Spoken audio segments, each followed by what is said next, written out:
Universel Télévision vous présente les actualités universelles dans tous les domaines. Politique. Le peuple à se tenir prêt au Congo et aussi la terre, on est aussi là. Hippolyte Kanambe a quitté ville Yaki. Azali a la province de Kinshasa. A aucun nulle part. Culture. Naibi ke fona kata masasamba naibi fona kota likinya naibi foto mosoponje naibi ke yabi logo fona longola ngo chaque temps avant abima okata nini mais soponje nani na likinya Religion. Si tu as la grâce de Dieu, apprends à te cacher. Ceux qui ont livré Joseph, ce sont ses propres frères. Et social. Abonnez-vous massivement sur notre chaîne YouTube Universel Télévision. Aimez et partagez nos émissions. Voilà, merci vos alliés Bélier Rolanda Bissou à travers votre émission pour l'aider tout le monde les émissions automécarapé comme pour éclaircir ba sujet to ba question d'actualité merci l'équipe technique nalelo Junior Mbouina Sima caméra ba union so ba linkarabongo les journalistes patriotes et les journalistes du peuple. Je ferme mes couettes et la paix Bino Mbote. Vous continuez pour renouveler confiance et fidélité de Bino. Vous s'abonner très massivement à Universal Télévision. Universal Télévision, ils allaient chaîne information en temps réel. Actualité, tout le sujet, ils allaient bongo. Et bien, tout sur l'ango, kaka, progressivement, la 4e émission de Bino. Tout sur la 6e progression état de siège, tout sur la bongo. Gestion de la ville à Kinshasa, tout sur également comportement, toute mission nini ou singela qui parlementaire na biso bazala nango lelo to kozela komona ça tire de partout combattants simple citoyen de la ville comme il faut s'attaquer na ba député c'est dit à quoi to koyeba ngo na kati émission to kozela également IGF mission IGF ezalini ni bamsuba IGF et wana pona kosala acharnement na la personnalité politique ya mboka na biso na faveur ton intérêt ya mutu moko songolo pakala to koyeba na kati émission avec mon mboka Richard Mukuka zali bongo invité Nanga zali bongo parmi ba bunda na partie cher papa Etienne Tshisekedi de Mulumba. Comprenez qu'il s'agit bien de UDPS. Ndeko Richard Mbotenam. Bonjour monsieur les journalistes. Mbotening Ngolo yaIsumasia. Tezonga susilelo moi mikolo. Oui, aujourd'hui moi mikolo, situation politique a évolué du jour au jour. Voilà, tout me camper ko sur la de notre kolo tout à l'heure. Awa comportement ba parlementaire na biso. Quand on parle parlementaire, tout le monde est surtout député national, puis la ville province à Kinshasa, ça tire de partout. On doit comme côté élément, qu'on ça message, qu'on s'attaquer, les parlementaires na biso. Faut des alliés à nani, il y a des députés, tous les alliés à Baïbazara qui sont censés pour respecter les biens comme beaucoup na biso. D'abord, dans répondre, on a deux volets. Premier volet, personne ne te décide de la loi. Biso nyonso za censé respecter mibeko ndenge libeko likunzi constitution esengi. Deuxième volet, ba député bazo zo responsabilité na bango te.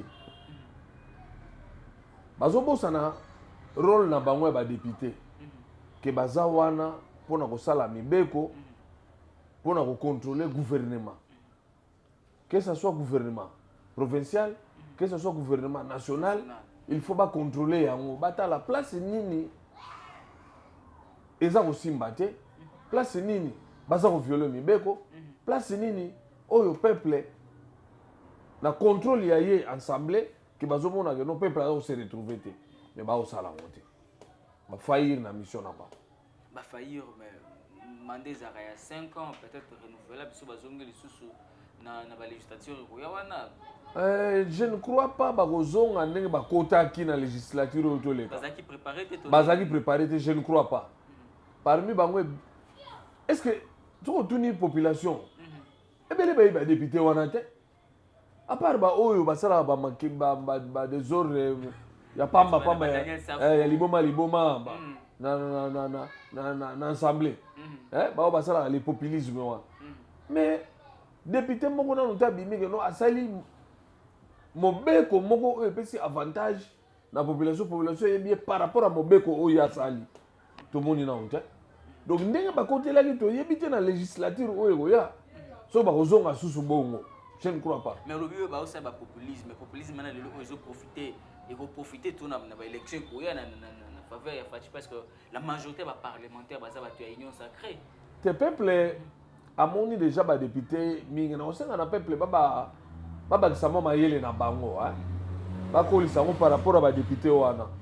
Ba somba bangate na ba polo na mulangi ya Masanga. Alors on peut sa voix. Voix oyo ozopesa c'est toute une vie ozopesa muntu.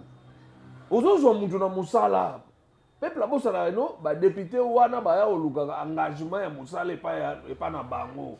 Tant on peut se voir azui musala parce que nous comptons dans l'assemblée pas saler là yo. Mais sur que vous n'avez pas pensé musala à saler lioté. À sa serviteur ya bosoloté. Hein? Peuple ndaza la mayele mutu nini oyo engagé au peut se musala pour akende na parlement. Alobela yo pas ça la mibe ko contrôler gouvernement. Mais les lots to beta pile solo parce que to bandi no maramuteli ba parlementaire na biso ndeko Jean-Marc Kabund. Azali président AIDPS, azali premier vice-président de l'Assemblée nationale. Il peut sortir médiatique naé et puis ça sera toujours moto. To ko ba yepe ndengo lo yepe azaki préparé té to ndenge nini. To eza politique to kende ka bongo po 5 to ke bongo. Non, Jean-Marc Kabund azo sala musala ezamo makasi mingi. Jean-Marc Kabund azo sapena musala ya makasi mingi. Trop personnel hein, quoi attaquer mutu. Jean-Marc Kabund en tant que président AIDPS. Azana bureau assemblée. Il doit toujours défendre l'intérêt du peuple congolais par rapport à la vision du parti.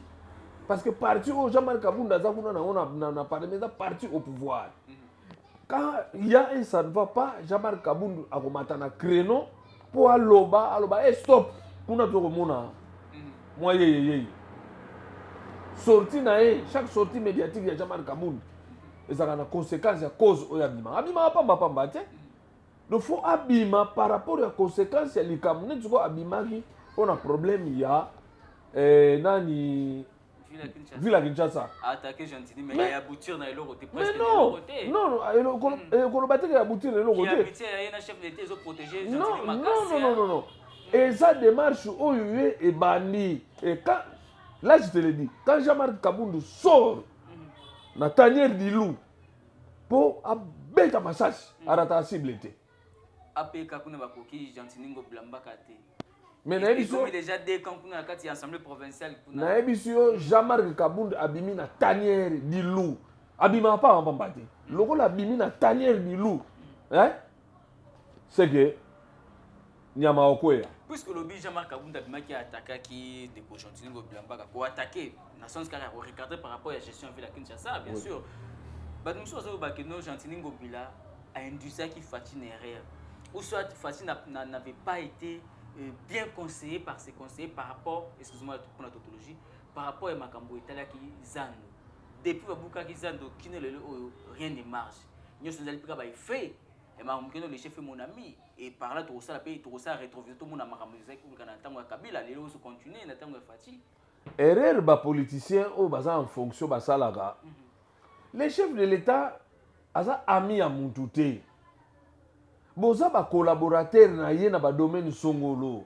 Le chef de l'État ne peut pas gérer lui-même la ville, il ne peut pas gérer l'Assemblée provinciale, il ne peut pas faire ça parce que la constitution est là et Kaboli va pouvoir wana nyoso et pesi mutuna muntu tâche na yé.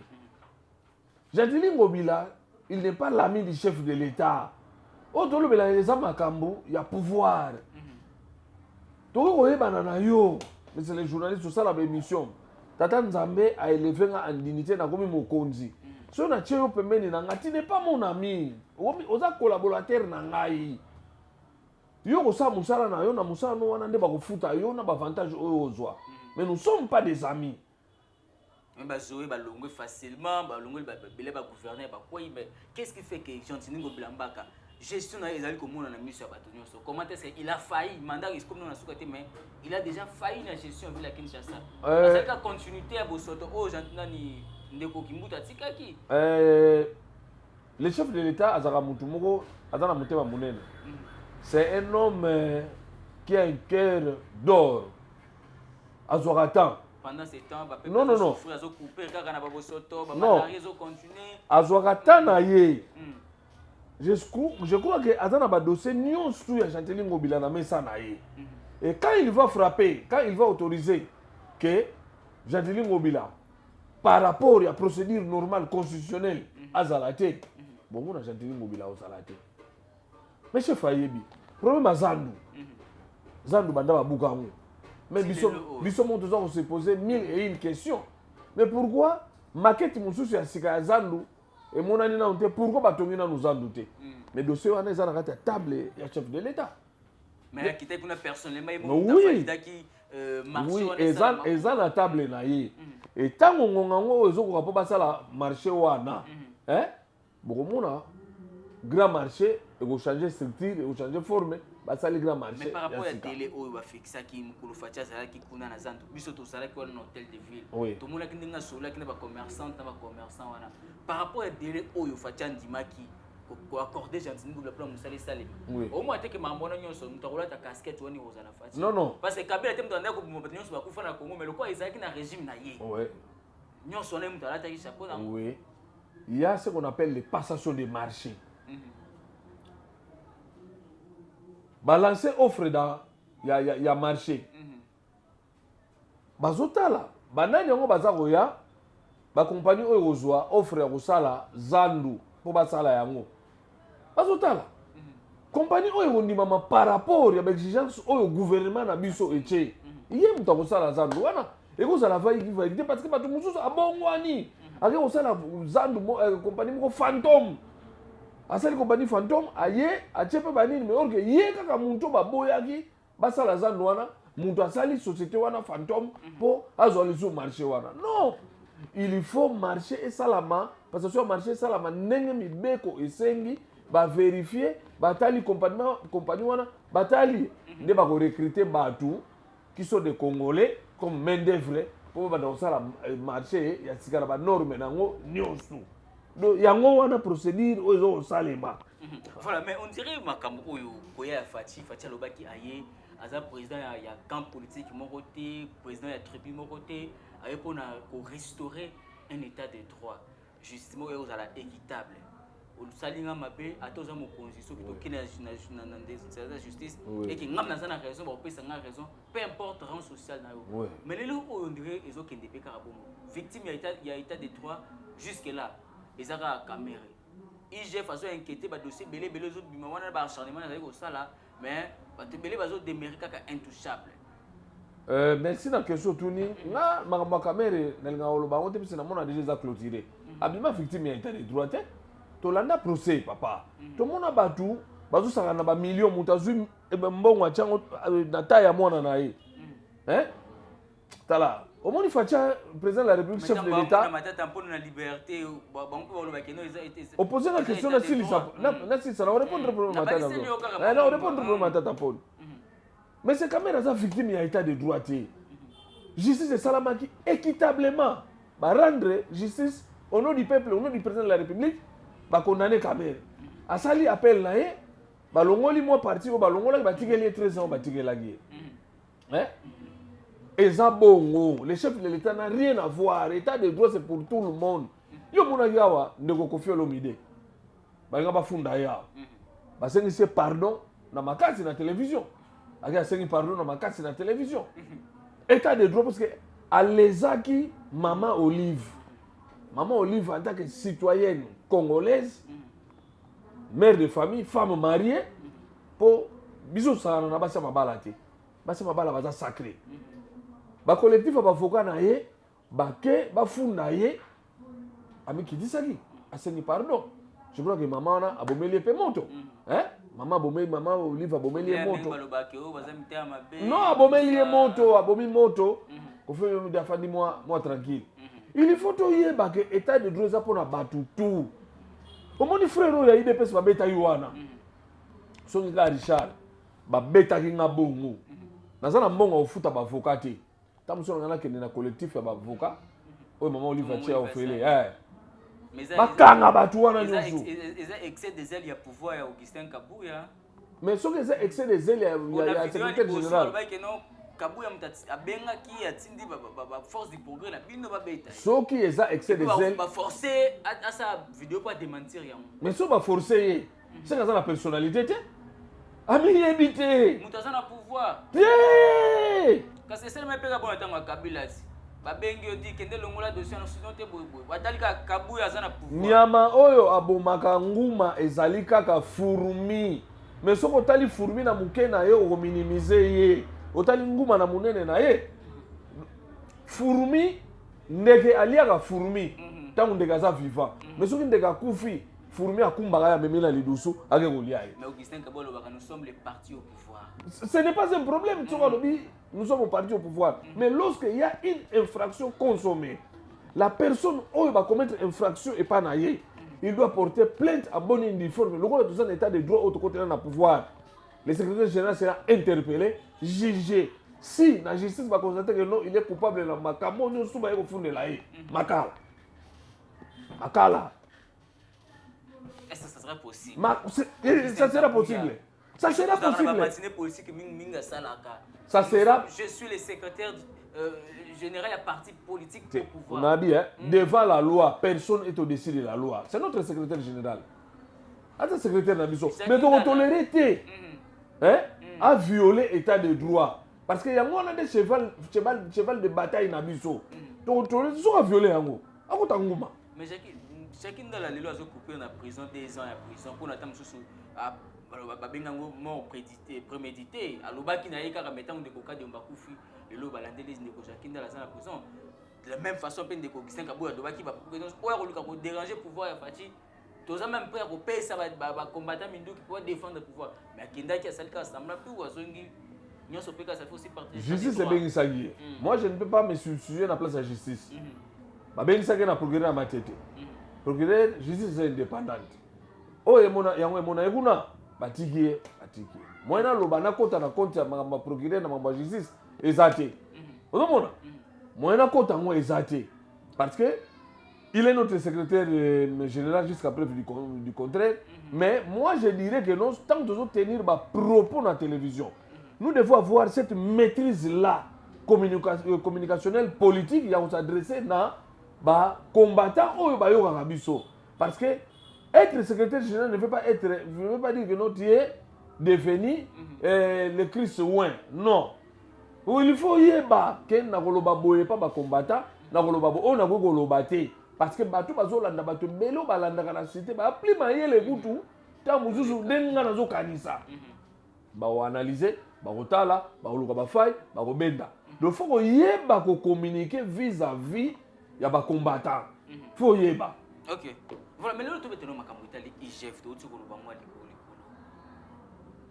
et belé ba bazali ko kamba belé surtout ba ministre bazana na fonction bazolo ba ya acharnement ya vengeance ya menace na part ya IGF. IGF on dirait à Bungisi mission régalienne aux aïe pour inspecter comment est-ce que mon solo à l'État ils allaient bongo ils allaient ko sale ba. Toni a attaqué de Toni moi ba mettre Toni moi ba lui il y a zali avocat a yebi ba droit na ye alobi tentative mon côté il y a détournement ezawana on de ko Gilles alingeta zali ko sala ezali bongo vengeance et cause à la contre nani. Merci la question Touni. D'abord, on a salué Gilles Alingeti. On a salué yo. Makasi parce que. Moussa Lozo Sala. Non, répondre à la question. Moussa Lozo Sala. Tout le monde a monté depuis 1960. Depuis Congo est eu indépendance le 30 juin 1960. Tout le monde a eu le que secrétaire général département de la finance et ça la musala oyo eza osala mais ezalaki nango wana même si ezalaki étouffé baniatango bafandela yango mais lelo oyo elakisi biso que non na Congo on peut quand même changer kulutu nzamba batela yo apambola libota na yo nazongi siko na question na yo kulutu Gilles Alingeti il n'a rien à voir avec le ministre Maître Tony Mwaba. Il n'a rien à voir. Il y a aussi la Moussala naye régalienne. Oyo, chef de l'État, a payé pour nous traquer. Batouno soubali ko chalo boko na kesi ya l'État. Nga na yebisaki batu. Soki bokoti na gouvernement, bola taba chemise à manche courte.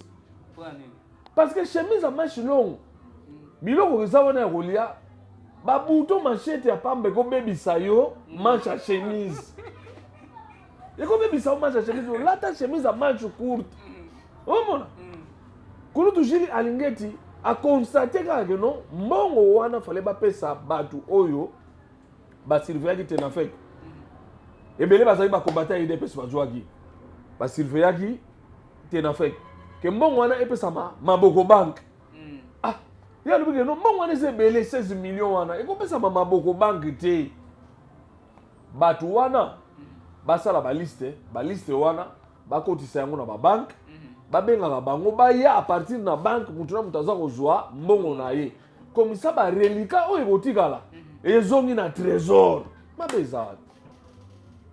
eza te kulutu Jules Alingeti asali mabe moko te peuple congolais nazoyebisa bino asali mabe moko te ozomona mabe sikoyo ya maître Tony Mwaba ministre ezalaki wapi ministre asesantaki kaka lese po ayokaki keno balobi ke mbongo wana ebimaki mais en réalité mbongo wana ebimaki nanu te asesantaki lese muntu aza muntu bayebisinga keno Richard ozwaki mbongo mais mbongo ngo ekomi na te nazwi na te nazosentir lese te nakoexplike mpe na bato nabi te nazwi mbongo te po ebimi nanu te mbongo wana ezaka na trésor ebimi nanu te ndeko moko alobi po bandimaka Jules Alingeti akosamwisa avec toute impartialité akende koinquiété gestion ya bashadari ainquiété bakimbuta ainquiété Kabila ainquiété bazoe Kabila pourquoi aosala ngoka d'une manière sélective aotala kaka oyo akozala moins faible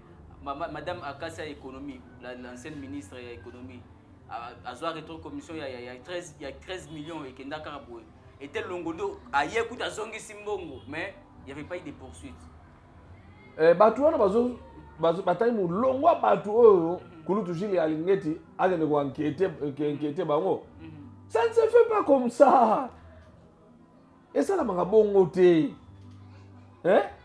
ye azosala par rapport à badossier oyo aza nango soki asali atransmettre na justice ye moko aleki na média alobi est-ce que ezalaki yango nde mission na ye to mission ezalaki aussi enquête na ye otiki kopi mosusu na justice mosusu otiki na présidence de la république kulutu Jules aza na droit kosola na bajournaliste place moko te mibeko moko te epekisi ye yango ana droit kosola bajournaliste so bajournaliste basengi keno tozosola na yo oza journaliste osengi keno osali audience na yo keno biso to bajournaliste ya chaîne fulani tongi topose baquestion soki aza na temps libre akoyamba bino bokosola botune baquestion epekisami te koleka na média epekisami te mibeko moko te epekisi kulutu Jules Alingeti aleka na média na bino bajournaliste mpo ayanola na mituna oyo bino botuna epekisami te oyebi nini façon tobenga inspecteur Jules Alingeti moto alamuka so amona comprendre mais non c'est que bataille de pesi batindaka sala makambo c'est que façon batindaka sala makambo non bato bandeko alamuka bafanda tranquille biso toza classe ya jeunesse oyo tozolinga tochange makambo se de l'UDPS ya respecter les autorités de l'État oyo bazosala kitoko ce grand homme là travaille honnêtement moi je l'apprécie et moi na wanopesa toujours exemple na bana nanga bo travailler lokola kulutu Jules Alingeti voilà puisque tokomi kokita malembe tokapona aussi ça prorogation état de siège quelles sont les avancées mokonzi mboka décrétaki yango depuis mois de mai mais toujours kaka bama faisons continuer ko salema ba détournement mobelebele so bima wana est-ce que à quoi ça sert à tout continuer car na ko proroger dès lors que bah ça se continuer ko salama bazo continuer toujours ko violer partout par là to repesa ba mususu raison ba que non eza guerre moko asymétrique oyo ennemi to bunda contre ya éviter donc ça sert à rien ya ko débourser à chaque fois bambongo pona ko accompagner état de siège oyebi ndeko na ngai bakongolais toza motema mabe ngai nayebisaka oyo na kongo toza na 80% bandoki 10% bana nzambe 10% baza ni tata nzambe ni satana nayebisa bakongolais bapoliticien te bakongolais nayebisaka yo bakongolais bapoliticien te bakongolais bapoliticien kutu koloba te mpo bango bazala na mitema te état de siège ndenge eyaki wana soki eyaka te toyebi te lelo na este na babeni wana eloko nini esekomi est ce que bato bayebi ke non tozali envahi na baterroriste ya Daesh baye na casquette ya ADF et puis ba terroriste ya Daesh wana baza ba terroriste ba islamistes radicaux chiites. Ce sont des islamistes radicaux très dangereux, mon frère. Les gens ne maîtrisent pas la matière terroriste. Les gens ne maîtrisent pas ça. Batouana va s'implanter comme malembe ba créer ce qu'on appelle le terrorisme. N'est toyegola ba cellule dormante. Et ces cellules dormantes là et qu'on soit possession na bino. Jour où on va frapper bino, na ba moto ba otambola lisute, na ba arebo za lisute. C'est très dangereux. Le chef, notre chef de l'État clairvoyant, il a anticipé. C'est ça être un chef. Voir, tu anticipes, tu frappes. Et c'est ça que le chef a fait. Hein? Si on a salarié en côté na nenge batouana parce que salarié l'école na ba madrasa na bango. Bazo ko prendre bana le radicalisme. Il y a islam chiite. Hein? Ndeko nanga, mo musu ngato sambo awa na ville ya Kinshasa. Voilà, tout c'est un dossier où il y a CENI.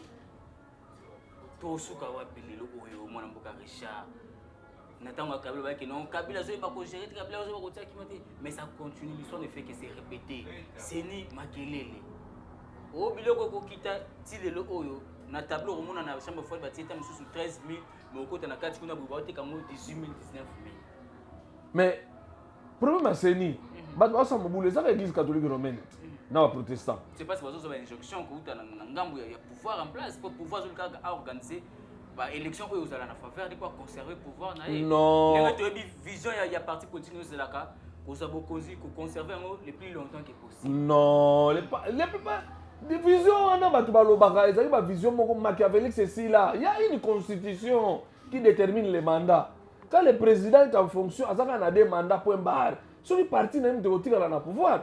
Il faut pas ça là-bas, il va la pouvoir avec quel leadership. C'est ça le problème. Dans le balango toujours. Mais net autour le balango le kambu ya CENI. Église catholique romaine na protestant parce que bimisa mobulu. Église catholique romaine lelo te bandi ko bimisa mobulu. Période ya Kabila babimisa mobulu. Période ya nini babimisa mobulu. Babimisa ra mobulu. Est-ce que babimisa quand pour na président Félix non. Ils ont compris qu'il y a livre Makambozo qui est mais ça sert à rien à accompagner bango ata babimisi mobulu élection ça les manga période ya Kabila babimisa mobulu Kabila salaki élection aligani ne président na 2011 babimisi mobulu to gagner Kabila na élection Kabila bima ikara on parle aux même dans l'irrégularité quelqu'un avait l'élection de Kabila c'est là qui a mot il dépêche pour une révolution tu on dit ma irrégularité parce que ça état de droit mais tu dis ça que non bango babimisa kaka mobulu ndenge babimisi lisusu mobulu oyo eza nature na ba mutu soka za nature na mobulu azaka mutu mobulu parce que déjà babi choix ya Denis Kadima qui déjà pion mon ko glisser na kati ya église kimbangiste ozana ni fondement balande lié na lobby ba manche long tam sous côté kuna ndeko na journaliste penchant mo présente na président na lobby muntu oyo abimisaka mobulu eza na ADN na ye mobulu kobima landa lelo to solo li soki tata nzamba bobi biso kelkolo sibasi azongi te après mandat des mandats président Félix Tshilombo son excellence je te organiser pour tout ça la passation à pouvoir ta mususu biso kaka ou bien na bato mususu ba obimisaka mobulu. Voilà, merci ton complet Souka. Est-ce que les oyo il y a na pose encore question mais parce que vous allez moko ya ba bunda qui ne papa Etienne Tshisekedi. Est-ce que cahier de charge à IDPS ils ont répondre à un souci majeur au peuple congolais. Vous êtes un parti il y a socialiste. Oui. Est-ce que on peut dire que les sociales du Congolais tôt les paniers ménagers il y a maman na biso ou l'assiette congolaise, est-ce que ça consistance par rapport il y a vision tout cahier de charge il y a mokonzi mboka et surtout il y a parti na UDPS. Nous répondre au boy. Nous devons faire confiance à notre chef de l'État. Azana souci wana makas. Pendant que peuple a compris dans nzala. Oui, peuple a compris dans nzala. Ba olamba biloko. Ba patienter mo ba olamba biloko. Pour nous balamba ngona 30 minutes té. Faut assez d'union sur kavuka. Hein? Ba patienter pour nous elingebela. So sope kuna ba otumba. L'osso peut baola, maman teke peut baola. Ba patiente baolia. Quand ta famille n'a pas d'oreille, tu comme une souka. Patience, gars. Message dans souka pour toi, puis contact number. Pendant ces temps, Fatia Zoyaka Mnene, Santé Kitoko, oui, oui. Maman Denise, Christian. D'abord, oui, n'a pas simboté. N'a pas simboté, na maman Denise. Ngala lobara, celui qui trouve une femme trouve les bonheurs. Yende maman qui peut la vie son papa pour papa Mabundi. Et puis Mbazala toujours. Yo mon nengaza zebra. Donc, batwa dans la confiance. Baolia. Contact now de Koresha. Plus 243 9 98 10 50 57. Plus 243 9 98 10 50 57. Voilà, merci beaucoup la mission de Souka pour la mission des partenaires du monde à travers Universal Télévision. Émission de Binom Polé, Ndeko Richard, jusqu'à une seconde pour toi, Kabouana Binopo, Fatih mais Congo est deuxième place, il y a vice-président de la SADEC, c'est que l'année prochaine, puisque tu es au président, il y a SADEC. Double brassard. Voilà, merci beaucoup. Ce qui est passé à Zontinga prochainement. Bye bye. Universal Télévision vous présente les actualités universelles dans tous les domaines. Politique. Le peuple a se tenir prêt au Congo et aussi la terre. On est aussi là. Hippolyte Kanambe a quitté ville Yaki. Azali awa la province ya Kitasa. A okende nulle part. Culture. nayebi ke fona kata masasamba nayebi fona kota likinya nayebi foto mo soponje nayebi ke yabi logo fona longola ngo chaque temps avant abima okata nini mais soponje nani na likinya Religion. Si tu as la grâce de Dieu, apprends à te cacher. Ceux qui ont livré Joseph, ce sont ses propres frères. Et social. Abonnez-vous massivement sur notre chaîne YouTube Universel Télévision. Aimez et partagez nos émissions.